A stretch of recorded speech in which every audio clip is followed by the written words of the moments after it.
Thank you. Like, just thank you, Lisa Leslie. Thank you, Lisa Leslie. I cannot stress this enough. Thank you.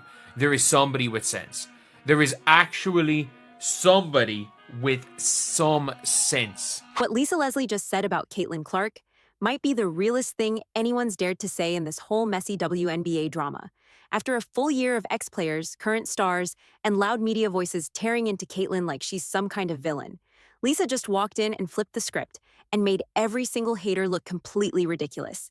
And let's be real, if you could handpick a legend to stand behind you, there's no bigger name than Lisa Leslie. She's the icon of icons, the one who dunked before it was cool, a face you'd carve into the Mount Rushmore of women's basketball without even thinking twice. While jealousy keeps boiling around Caitlin like a storm that won't stop, it's voices like Lisa's that bring the truth crashing down like lightning. Clear, unshakable, and honestly, embarrassing for the haters. But will they finally shut up? Probably not, because here's what we've seen. The more Caitlin wins, the louder the whining gets. Now wait till you hear exactly what Lisa said, because this quote, you could drop it on any angry Twitter thread and watch the silence fall. But first, smash that like button. Each like sends a tissue to someone who just realized Lisa ain't on their side. So, why now? Why is Lisa finally speaking up? It's because Caitlin just broke another massive record, and somehow, she didn't even have to touch the court to do it. And yes, the haters are already crying.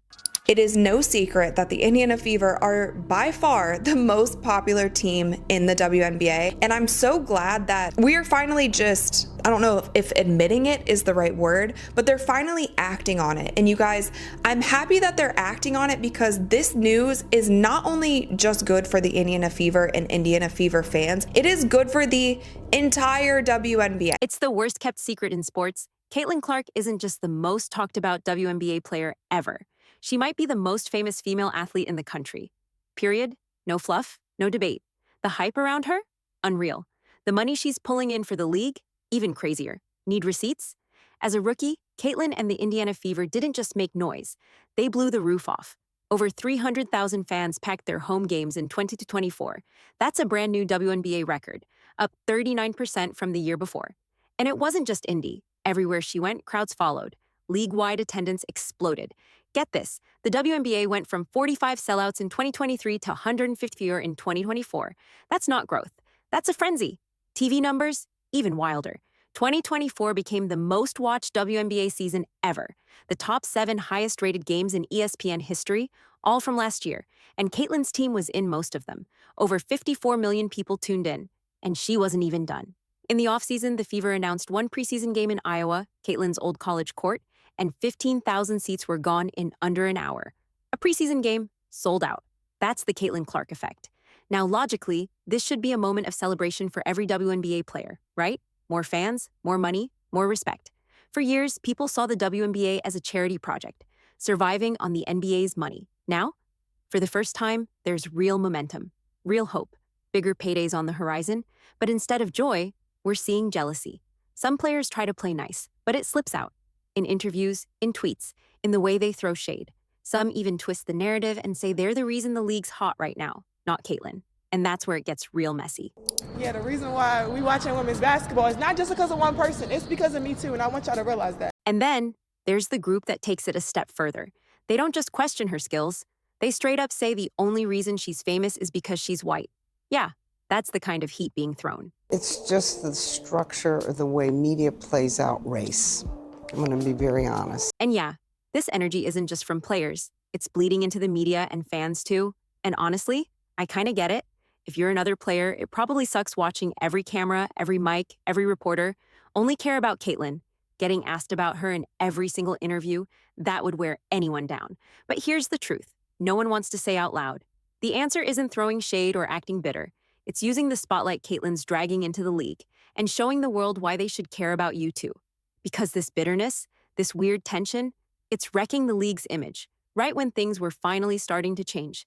The WNBA has been waiting forever for a breakout star to bring in casual fans, to finally make the game feel like must-watch TV. And now that it's here, some folks would rather burn it down than rise with it.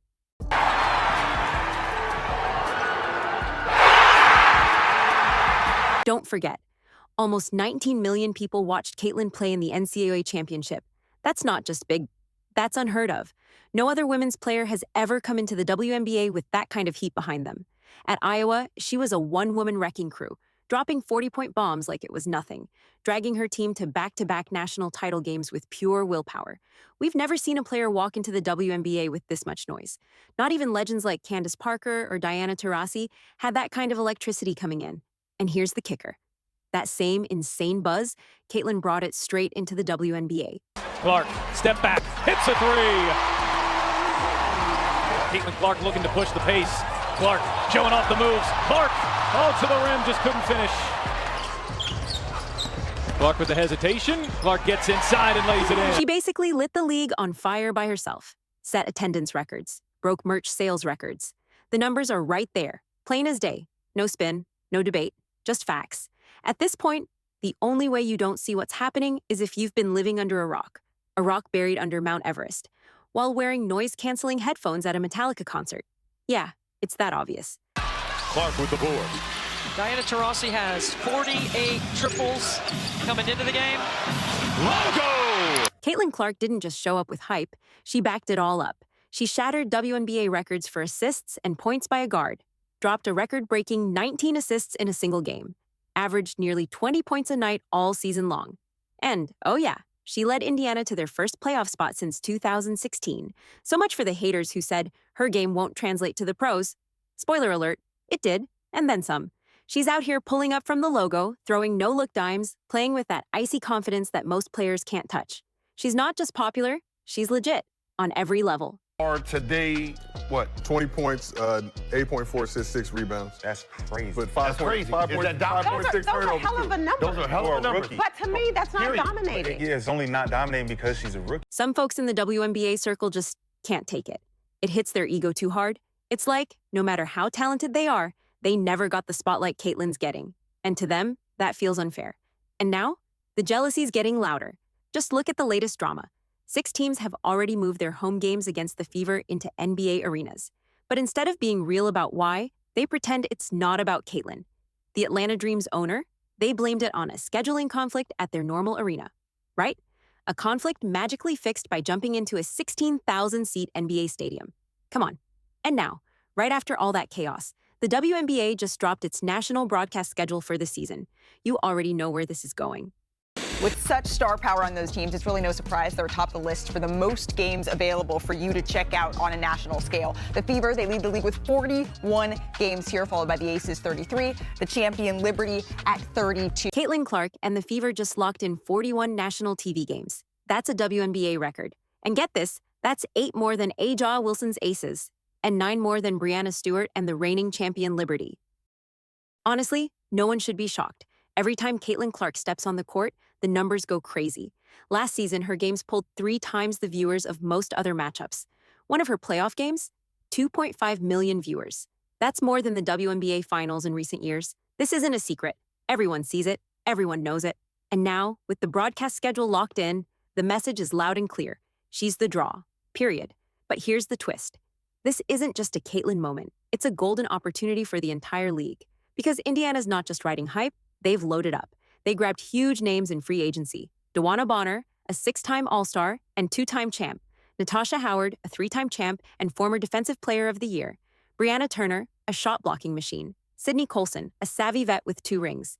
And in maybe the boldest move, they traded for Sophie Cunningham, a tough-as-nails shooter with major swagger. Just like that, the Fever went from rebuilding to contending. 5 All-Stars, Clark, Bonner, Howard, Kelsey Mitchell, and Rookie of the Year Aaliyah Boston.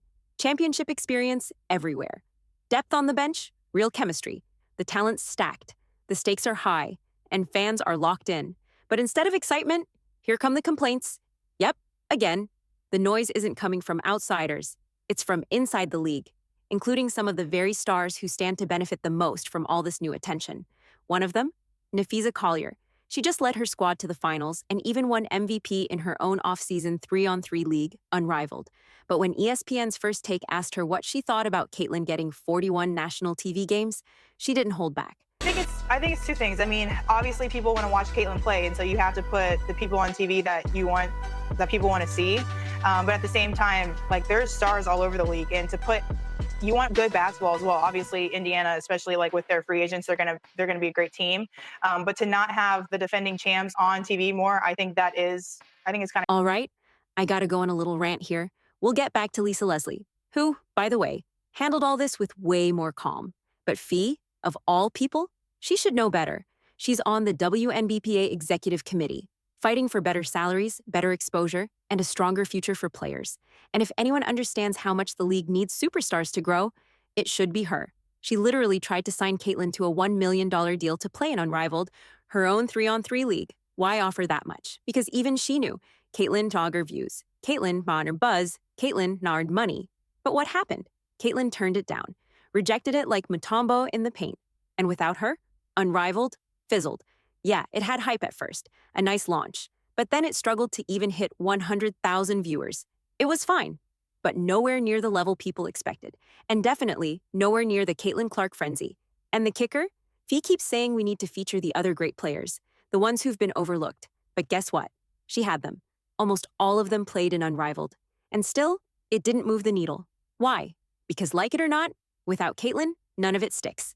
Same thing with the WNBA itself. The league had these same stars in 2021, 2022, 2023. And sure, ratings crept up, slowly. Then Caitlin showed up in 2024, and everything exploded. It is good for the entire WNBA. So I have the broadcast schedule here. We have ABC, NBA TV, Prime Video, CBS, ESPN, 1, 2, 3. Here's the thing everyone keeps shouting about: fair pay. And yeah, on paper, it's wild.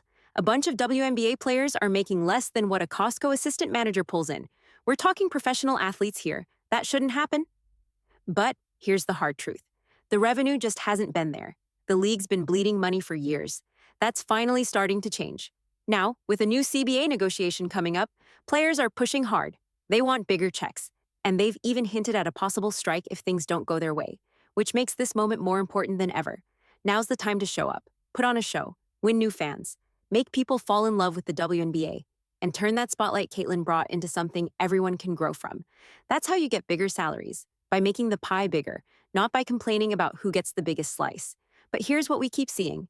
Some players want more pay without bringing in the revenue, and now they want more national TV games without having Caitlin's draw. Starting to see a pattern? Okay, rant over. Before I go full meltdown, let's bring it back to Lisa Leslie. She recently sat down with USA Today, and when they asked her what she thought about Caitlin getting all those primetime games, she gave an A++ answer. One of those quotes you rewind, screenshot, memorize, and drop into every debate about Caitlin Clark. No drama, no shade, just truth. I think it's all about money, marketing, and we cannot deny what Caitlin Clark has done for the women's game. I'm not going to act like it's something that we don't see. She's had a huge effect called the Caitlin Clark effect. Yes, have we ever had teams have to get into larger arenas to play against a team? No, we have not. So if we have more eyeballs on the game and Caitlin Clark brings that, why would we feel some kind of way because she has more television games? Obviously, like that is so true. Every word of that statement is a fact. Frame it. Hang it in the Louvre. Lisa's response? Straight up masterpiece. Because she nailed it. Why would anyone be mad that more people are finally watching your sport?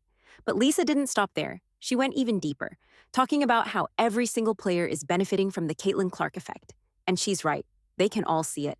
Bigger crowds, more money, more eyes, more respect. But instead of admitting it, too many would rather hold their noses and stomp their feet, while Caitlin's out here dragging the whole league forward and bringing home the bacon for everybody. I love that. She's not a player who's like, it's all about her. It's not. She's giving love and homage to those of us that have come before her. She shares the wealth with her teammates, and she doesn't have to do that. So I just don't, again, I don't know what the big deal is about the fact that Caitlin is getting a lot of love. She deserves that, and she's helped change this game, just as a lot of other players have. And here's the craziest part. This truth bomb is coming from a real OG, Lisa Leslie, a woman who helped build this league from the ground up, so today's players could even have a torch to carry. That's what legends do. They leave the game better than they found it. Lisa, Cheryl Swoops, Sue Bird, Diana Taurasi. They didn't just dominate on the court. They paved the road so someone like Caitlin could walk through that door. And now that it's happening, now that their dream of a new superstar finally lighting up the league is real, you'd think everyone would be celebrating. But nope. Instead of pride, we're watching players roll their eyes.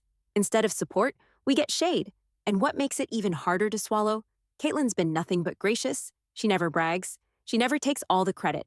She constantly gives flowers to the veterans, even the ones who throw dirt her way.